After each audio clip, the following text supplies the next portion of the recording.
opening an email can be a dangerous thing. One morning, what started as a simple email refresh turned into a 2-week-long fiasco of trying to complete a project that I had no time for.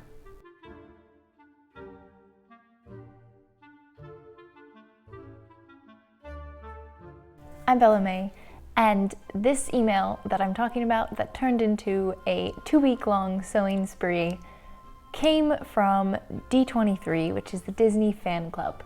It was introducing a virtual costume contest called Mousequerade, and the subject line alone pretty much finalized the decision that I was going to enter. I had never entered into a costume contest before, nor have I ever been to a D23 event. But this was all virtual because of the pandemic. So this seemed like a perfect opportunity to interact with the world in a little small way, and it seemed like a fun challenge. Now, this is not a costume replica contest. Even if it was, I only have a couple costumes in my closet that I could even think about entering. But even so, that is not the purpose of this contest. This contest is inspired by Disney or any of its other companies that it owns, such as Marvel and Pixar and a bunch of other things. So a lot of options. But I am definitely more of a Disney type person with an occasional Marvel hero thrown in there. But I was immediately drawn to the idea of the live action Cinderella and something inspired by that. Because if you've known me for a while on this channel, you know that's a huge part of my life, and how my business started was the Cinderella dress. And so that seemed perfect. On top of this, I had a crazy idea to not use any new material in this project, just scraps. Specifically, scraps and remnants left over from my past 5 replicas of Cinderella's ball gown. I have so many scraps, so many bags full of scraps that really can't be used for anything else. Now, a lot of these scraps are frills leftovers from these 5 dresses. A lot of them are too small to use in the petticoat, or I just made too much for that specific project and I couldn't use it for the next one because the style was a little bit different, or I didn't like how dark the frills turned out, or something like that. A lot of the frills that I have left over are not usable for my 6th replica that's coming up on this channel. And one of the main reasons is because they're 8-inch frills, and for my upgraded versions of the Cinderella dress and this one that I'm going to make is going to use 6-inch frills. They achieve a much better look to the frills, and so I have a bunch of these 8-inch frills that will work perfect for something, some concoction of the Cinderella live action dresses. And so on top of all those frills, I also have a lot of silk gauze and skirt scraps. So on each of my upgraded Cinderella dresses, I created the skirts out of gauze. So I have a rectangle piece of fabric that I would cut out the gourd panels, and what you have left over are a bunch of these triangle pieces that are left over from that cut gore. And I have a lot of those from 2 upgraded Cinderella dresses, and there are about 6 layers in each skirt. And with each skirt layer, I have 13 gores in there. So a lot of scraps for all those skirt layers. And so I have these, and they can't really be used for anything else because they're somewhat too small with the material that they're made out of. A lot of it is silk gauze. There's some organza and some iridescent nylon organza, but on the most part, it's kind of unusable. It's not a material that I could make a mock-up out of to use up or whatever. And so they're large, but they're not really a usable shape. And so I have a lot of those scraps, and that got me thinking that really I could probably make something out of all these scraps without using any new fabric or materials or anything. Just use leftover scraps and remnants from previous projects. And so I mentally came up with a design idea for this costume, and I didn't draw it out at first because I'm not that great at going from mind to paper as far as dress designs go. So it was in my mind and I got started right away with this design idea. Now I first started off with petticoat, and my first idea was a 1950s style dress. So basically a shortened version of the ball gown, but with Ella's pink dress somewhat mixed in.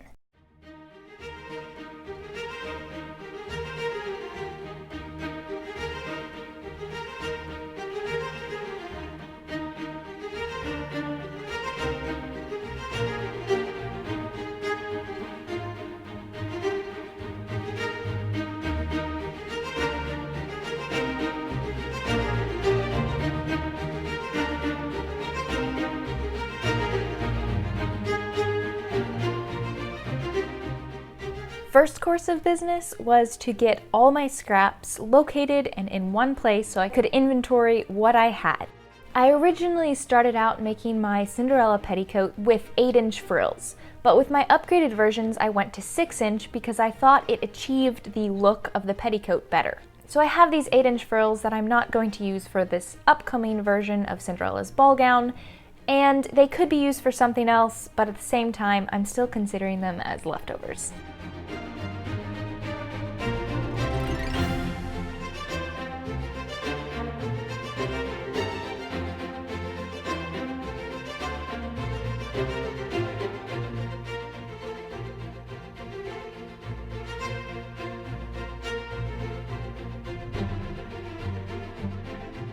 Once I got it sorted, here's my little breakdown of the piles. Over here are all triangle pieces of fabric. So these are those scraps from cutting those gores. I've got quite a bit of silk gauze, some chiffon, organza, and the iridescent nylon organza. Up here I've got some pieces of fabric that's really not scraps, so I'm setting those aside.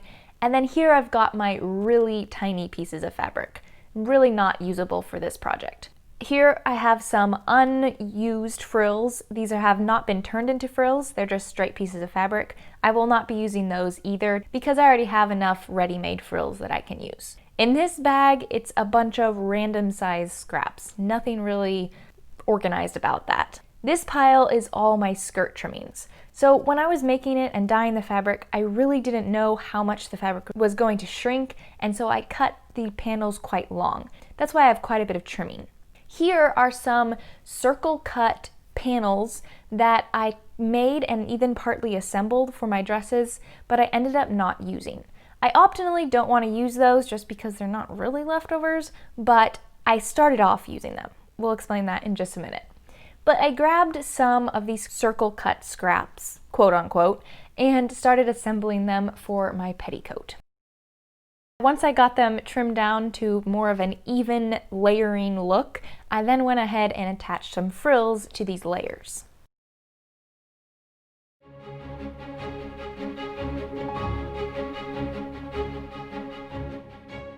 At the end of the day, it wasn't feeling right. It just wasn't quite there for what I wanted this costume to be. And so I scrapped those two things that I had spent the day working on and went to my iPad and decided this time to start drawing out kind of what I was thinking. So my design came down to a mixture of Ella's pink dress, which was lovingly handed down to her by her mother, and the stunning blue ball gown that her hairy dog father, I had to do that, sorry guys, that her fairy godmother gave to her.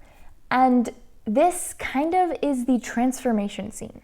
I was really inspired by that transformation scene between the pink and the blue, and I wanted to somehow combine both those dresses and basically freeze the transformation scene, mid-transformation, and take that dress out, and that would be my entry. That was my main thought for this whole costume. And at first I was thinking of a shortened version, but as I kept going, I was drawn to the stepmother's dress designs in the live-action Cinderella, with the split long skirt revealing a slightly shorter, slimmer skirt underneath, and this is very 1950s style. I really, really liked that. It brought that touch of stepmother into the design, but also I just really liked that idea. And so what I came up with was the under part of the dress and part of the top being the pink dress, and then the outer longer skirt and majority of the bodice being the blue ball gown.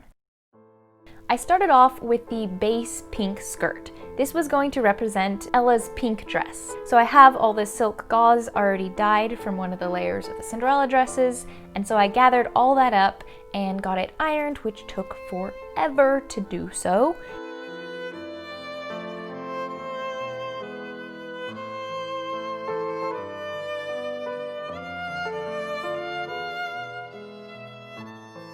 When sewing the seams of these fine skirt layers, I like to use a very small zigzag stitch.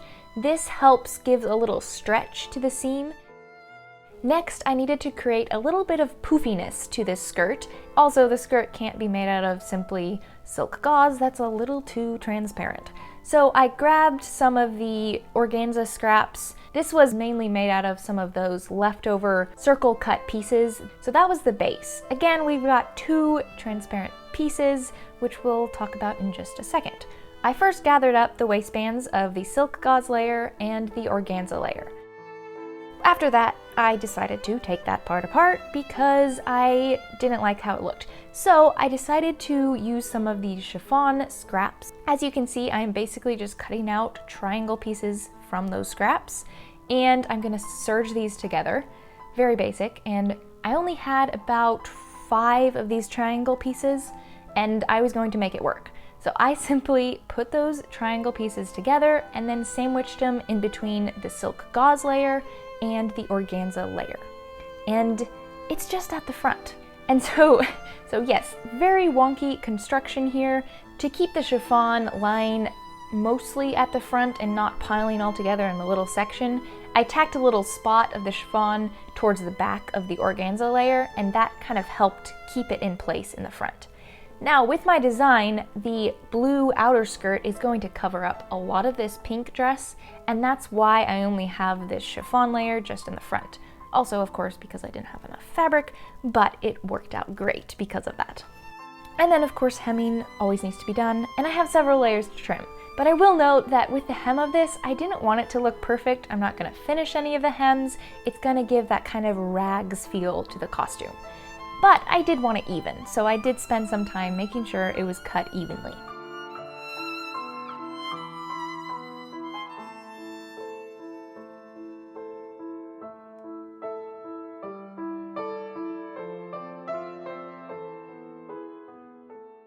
And now for the petticoat part, I have these triangle pieces of a very cheap organza, not really my favorite organza at all, but I assembled them all together in an odd sort of way to create the base layer for the petticoat.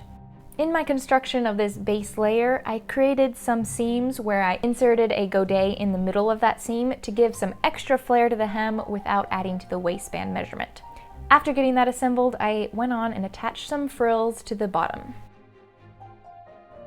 Now after this, I decided to add some boning channels in this layer to kind of see what it would do. Don't judge me, it's really wonky, and we'll come to this in a little bit, but I attached this boning, I played around with it just to see if I could get more volume without having too much material.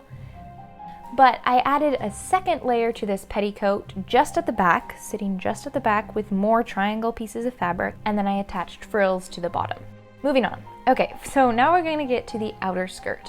Now I have a bunch of triangle pieces that are simply white, undyed silk gauze. They're still triangles, but I didn't dye them with the skirt gauze, and so they're just white. Now, this was actually a great thing because I could pick which color I wanted it to be. I needed more pink triangle shapes, so I dyed some of the white ones pink, and then I wanted a lot more blue because I really wanted a full blue layer. And so now I had plenty to work with for this outer skirt.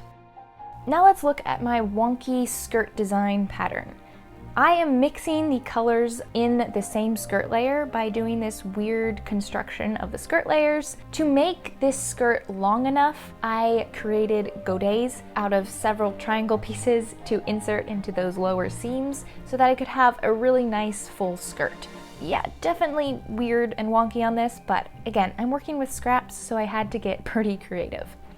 Now, I started sewing all of these together, and it was crazy amount of time. It took me literally all day from morning to late at night to get just these 3 silk gauze skirt layers sewn together. In total, all the outer skirt layers combined, I have just about 200 seams. Now about 120 of them are on these 3 silk gauze layers. So 120 seams took me all day to sew, but I think it was worth it, but definitely a lot more time than I was expecting. So after that took all day, the next day I spent creating the other 2 layers of the skirt. And that is a blue and pink organza layer, again made out of triangle cut pieces.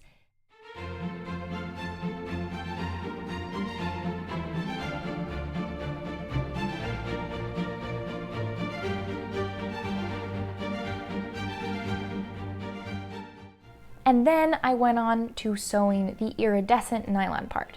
So for one of my dresses, I used this aqua iridescent fabric. It doesn't look very iridescent, but it is. It just has a blue tint to it.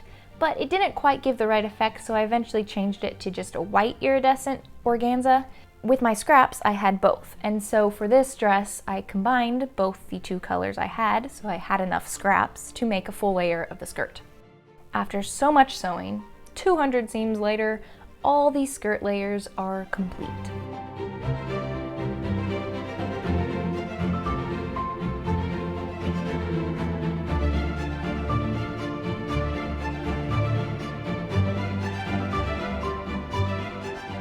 Now before I can go to assembling all these layers, I need to gem the outer layer.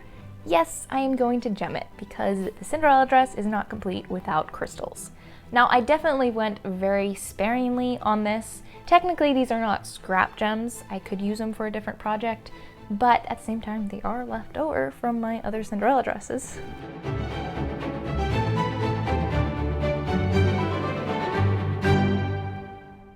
And now with that complete, I went on to attaching and assembling these outer skirts.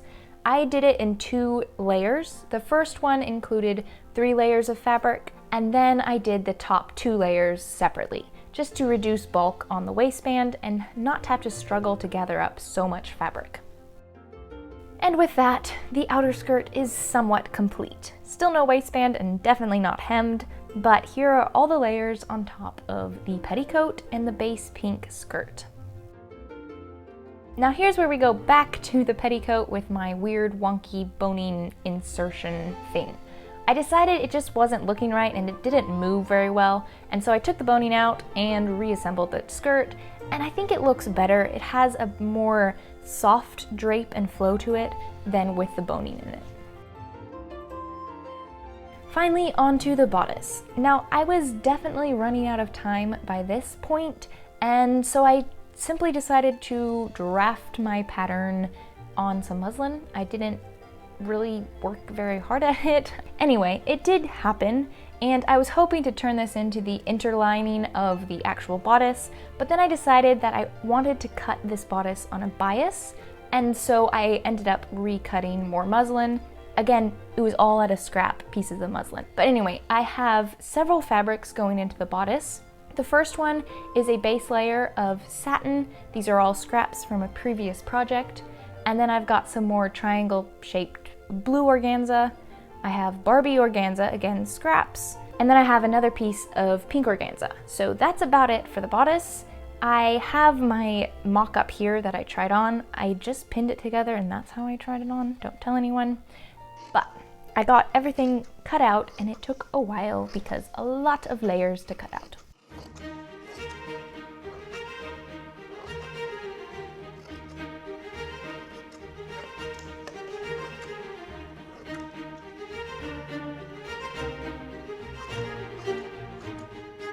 After I got them all cut out, I could go layer them together. So first up is a base of the satin, Barbie organza, and then some blue organza. I got these layers quickly basted together. I then set them aside and attached boning channels to my interlining layer. This is my muslin layer that I'm not attaching to anything else yet, it's just boning channels and the muslin layer. I'm using spiral steel boning for these two angled pieces, and then everything else is steel boning. After I got these bonings inserted and then sewn in place, I then could attach this layer to my previous prepared layer of the many layers of fabric. After that, I could finally go on and sew all the seams of the bodice. And then of course I decided to do a quick cat stitch to secure all the seams smoothly in place. Probably not the wisest decision when you have literally like 3 days to finish a bodice and a costume and get a photo shoot, but I did it anyway. After that, I now went on to attaching the outer layer of the bodice. You thought we were ending there, right? Nope. The outer layer again is made out of triangle-shaped pieces of silk gauze. As you can see, I put some wrinkles at the front of the bodice and then it smooths out to the back. This is to help blend the wrinkles that I'll have in the pink front. We'll get to that in just a minute. After getting that blue silk gauze all pinned and draped in place, I then went and tacked this all down with some hand sewing. So here's what we have so far. Now I didn't mention this earlier, but the very front piece of the bodice is made with white bridal satin with the Barbie organza and then a pink organza instead of the blue that I previously used. So that front piece is to help blend in the pink look of the dress. So going around from the front to the sides, again the wrinkling, and then it smooths out to the back. So as you can see it with the skirt, I've got some little drapings going on. This is to help pick up some of the gauze placement of my outer layers. They were kind of sagging weird and they were very noticeable. So I grabbed the points of that gauze insertion and picked it up basically to create these little puckers and tucks on the skirt. Now here we can go to the silk gauze placement of the bodice. Now you might notice a different scenery again. This is our third scenery so far in this video. This is in my parents' travel trailer. We were camping and I needed to finish this dress, so I brought the project along because why not? Anyway, after getting that middle front section pink layer in place and just basically draped onto the front of that bodice, I got that hand sewn in place, and then I added a little bit of a fluffy Bertha thing in the middle to help replicate the look of the pink dress in the live action Cinderella. And again, I hand sewed this in place because I had all the time in the world, right? Anyway, this time I went to a little less clean place to do my sewing, but with a great view. This was on the beach of the lake and I brought my sewing along because I wanted to enjoy the nice weather. Anyway, we're now going to work on the poofy Bertha of the blue part of this dress. So with the original Cinderella dress, she's got a nice poofy Bertha, and I was going to include this. I wanted to sort of mix it into the pink gathered part of the Bertha, and so I started small near there and then poofed it up larger in the back.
After getting this Bertha tacked down, I ended up using a couple extra butterflies that I had left over from my previous Cinderella dresses, and I also added a little bow to the front of the pink section.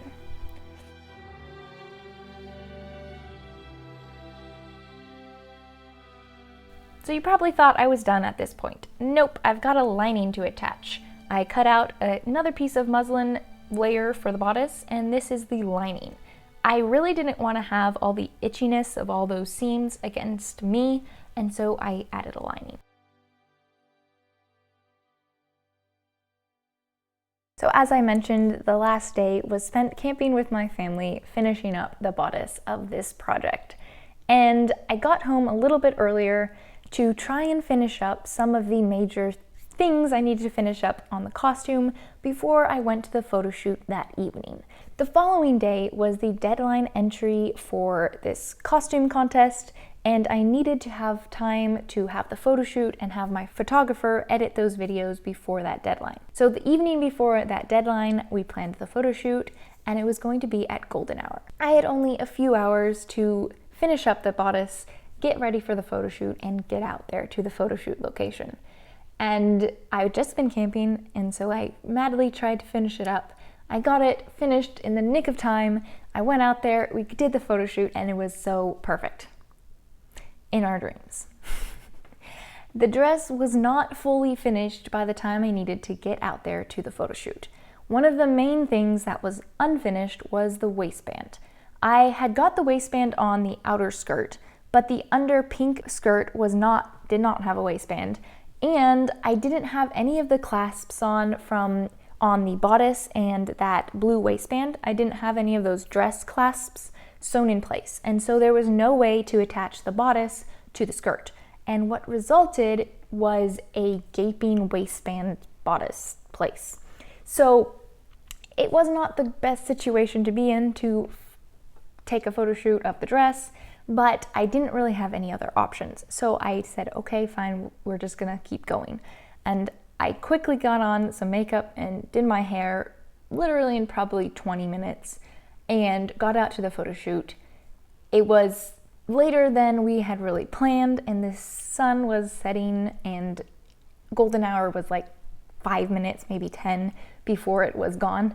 And so we quickly got some pictures, all while trying to keep the waistband bodice from gaping and not getting in the picture or the shot as much as possible. It was quite crazy, but in the end, it did happen and it worked okay. But when my photographer got me the pictures the following day, they're gorgeous. They're absolutely gorgeous. She does an amazing job.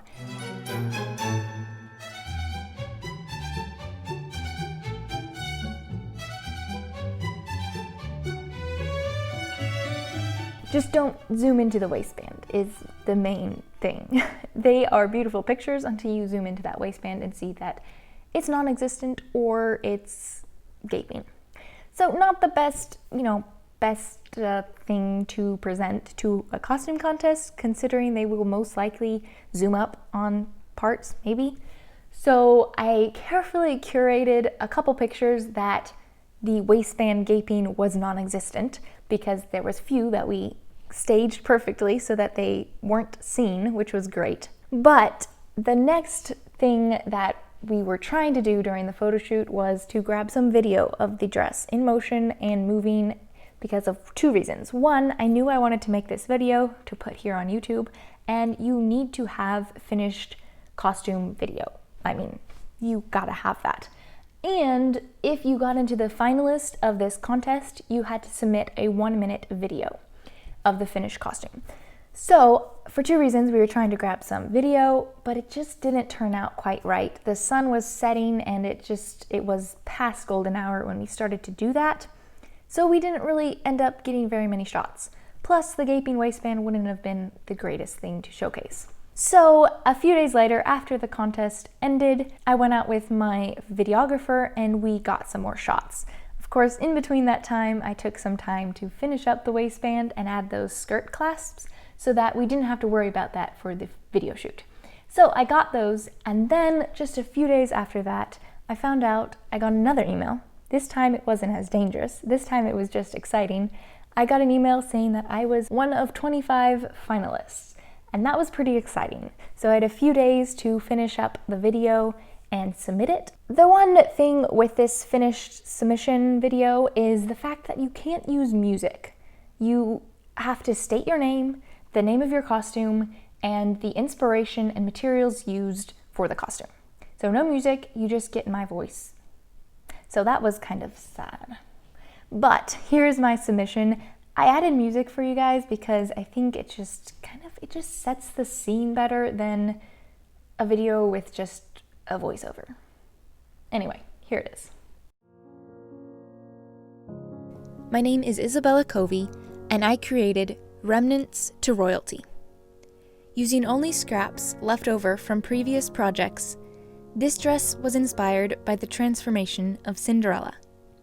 Combining Ella's pink dress, torn by the envy of others, and her ball gown, magically and kindly created by her fairy godmother, my design speaks of the truth that both envy and kindness exist in everyday life, but magic is found if you only choose to look.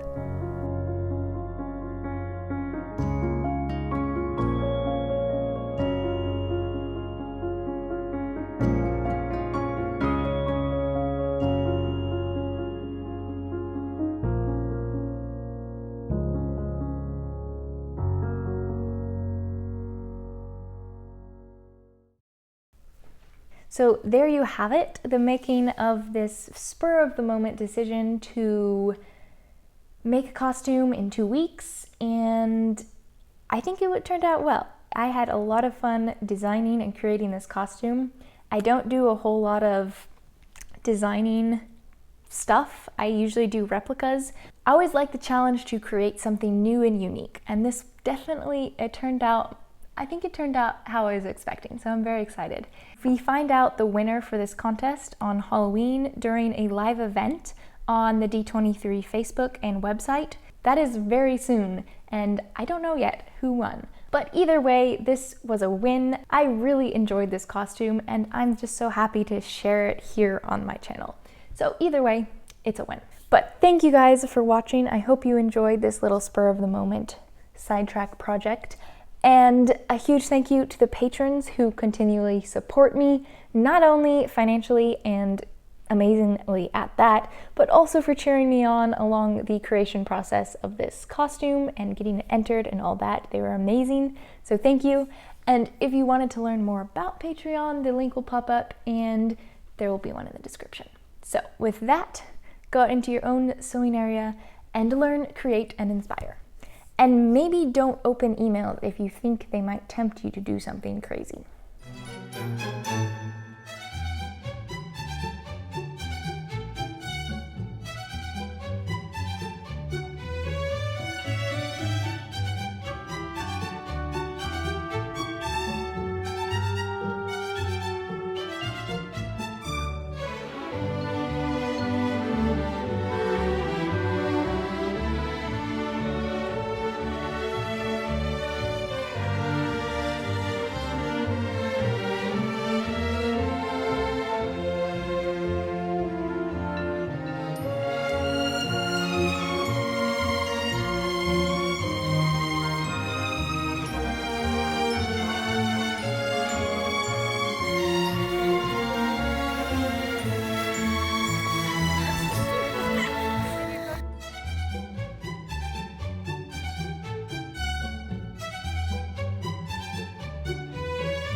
I think she is gonna fall. Let's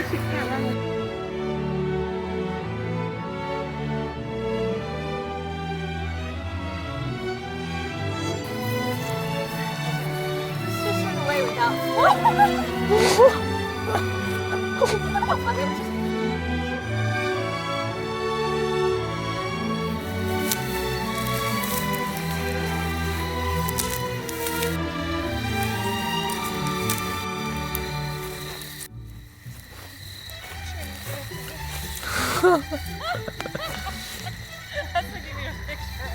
Sticks everything.